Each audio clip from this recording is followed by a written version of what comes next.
Today on your Finance and Economy Today, where we review facts, data, insights, and how it affects you.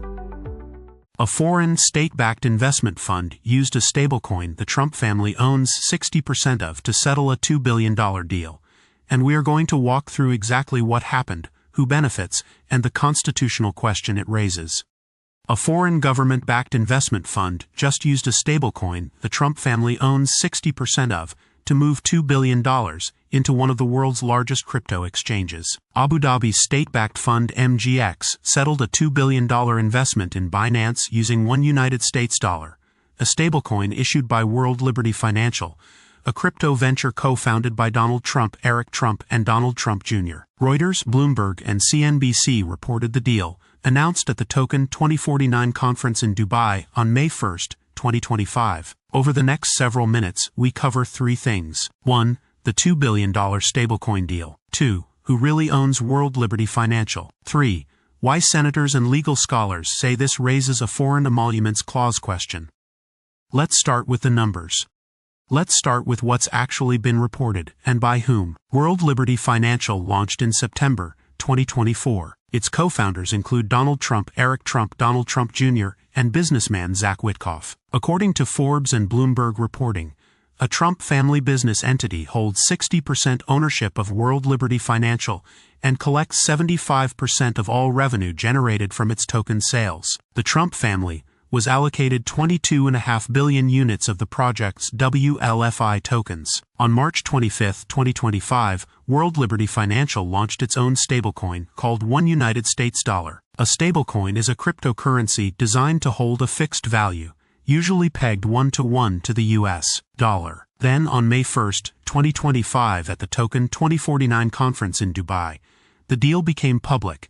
MGX, a state-backed investment fund owned by the government of Abu Dhabi, used $1 United States dollar to settle a $2 billion investment into Binance, one of the largest cryptocurrency exchanges on Earth. ABC News, Reuters, and Cointelegraph all confirmed the figure. Separately, World Liberty Financial has raised at least $550 million from direct token sales, a number that grew larger through 2025 and into 2026. $2 billion. Moved through a stablecoin a sitting president's family owns 60% of. That is the headline. What it means is where this gets complicated. But to understand how we got here, we need to look at who actually owns this thing. To understand why this stablecoin deal matters, you need to understand what World Liberty Financial actually is. It launched in September 2024, while Donald Trump was a presidential candidate, not yet in office. The venture describes itself as a decentralized finance platform, but its structure is unusual for the industry. Most crypto projects spread ownership across many founders, investors, and a foundation. Here, according to Forbes and Bloomberg, a single business entity controlled by the Trump family holds a 60% stake and takes 75% of the revenue the project generates from token sales. The Trump family's own token allocation totals 22.5 billion units of WLFI, the project's separate governance token, not to be confused with $1 United States dollar, the stablecoin. Co-founders Eric Trump, Donald Trump Jr., and Zach Witkoff have all taken public roles promoting the project since its founding. World Liberty Financial sold its governance tokens directly to investors, raising at least $550 million, and that total climbed further as 2025 went on. Then came $1 United States dollar. Launched March 25, 2025, $1 United States dollar is pegged 1-to-1 with the dollar and marketed as a safe, stable settlement tool for crypto transactions, the same pitch every stablecoin issuer makes. But because World Liberty Financial is majority owned by the sitting president's family, every dollar that flows through $1 United States dollar activity is a dollar that can, at least in part, benefit that family's business interests. That is the structure critics point to. It is not that stablecoins are new, or that presidents' families have never done business before. It is that this specific stablecoin is tied so directly and so traceably to the personal finances of a sitting president, through a company he and his children co-founded, on a public blockchain where the numbers are visible to anyone who looks. So why would a foreign state fund choose this stablecoin of all of them?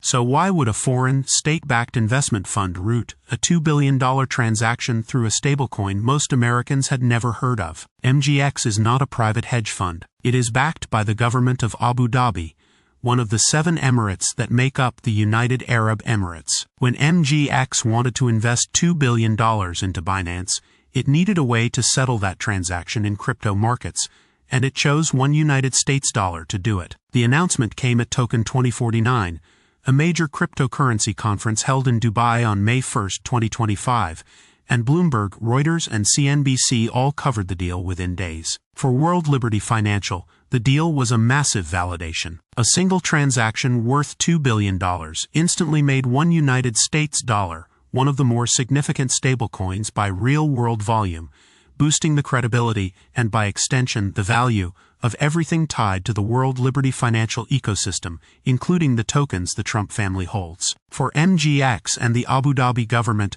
the benefit is murkier, at least on paper. Stablecoins are largely interchangeable. MGX could have settled this transaction through Tether, or USDC, or any number of established options with far longer track records. Instead, it chose the one owned 60% by the family of the sitting U.S. president. That choice is exactly what prompted formal scrutiny. Senators Elizabeth Warren and Jeff Merkley sent a document request letter through the Senate Banking Committee, seeking answers about how and why MGX selected a Trump family-linked stablecoin for a transaction of this size. The letter does not accuse anyone of a crime. It asks direct questions: who made the decision, what was discussed, and whether the choice of one United States dollar was connected in any way to the Trump family's business relationship with the platform. Those questions remain open. MGX and World Liberty Financial have not been required to answer them under oath, and no regulator has issued a finding either way. So is any of this actually against the law? This is where the legal question comes in, and it centers on a single sentence from the U.S. Constitution. Article 1, Section 9, Clause 8, known as the Foreign Emoluments Clause, bars the president from accepting any, quote, present, emolument, office, or title from a foreign king, prince, or state without the consent of Congress. Legal scholars call this the closest real-world fact pattern to what that clause was written for. Here is the argument critics make. A foreign, state-backed investment fund, controlled by the government of Abu Dhabi, routed a multi-billion-dollar transaction through a stablecoin that a sitting president's family owns 60% of, and from which that family collects 75% of the revenue. Critics argue that arrangement gives a foreign government a direct financial relationship with the American president's business, precisely the kind of leverage the framers worried a foreign state could use to influence a president's decisions. To be clear, that is a legal and political argument being made by critics and some legal scholars. No court has ruled that this transaction violates the Emoluments Clause. No agency has issued a finding of wrongdoing. This is a Senate Banking Committee inquiry, a request for information, not an adjudicated case. And there is real historical context for why nothing has been proven here, even in a fact pattern this direct. During Trump's first term, 3 separate Emoluments Clause lawsuits were filed against him. Blumenthal versus Trump, brought by members of Congress, Crew versus Trump, brought by a watchdog group, and a joint suit from the District of Columbia and Maryland. All 3 were dismissed, not on the merits of whether Trump's conduct violated the clause, but on procedural grounds like standing or mootness. In other words, the Foreign Emoluments Clause has essentially never been tested to a final ruling in modern history. Nobody actually knows how a court would rule, because no court has had to decide. So what does all this actually mean for you, and for the country?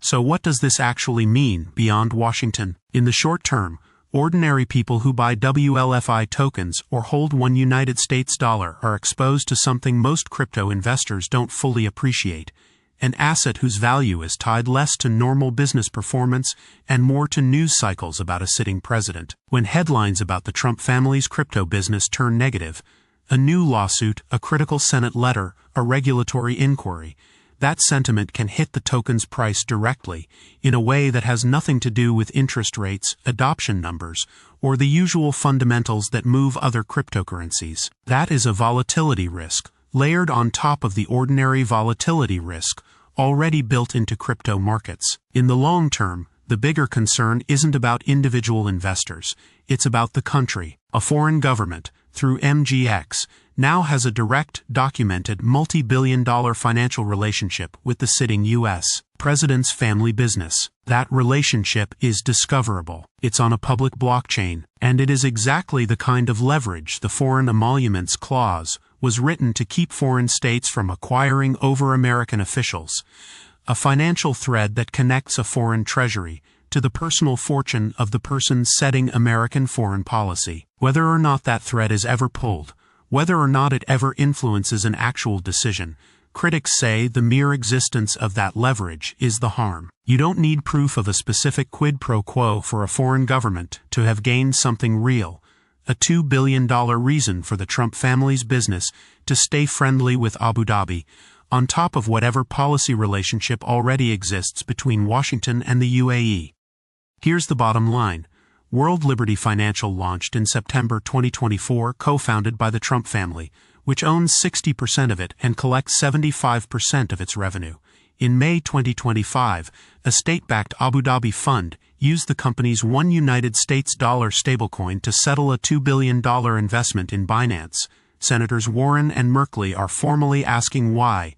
No court or agency has ruled on whether this violated the Foreign Emoluments Clause. This is reported fact plus an open inquiry, not a verdict. If this investigation helped you understand the money trail, hit like and subscribe. We follow this story as it develops.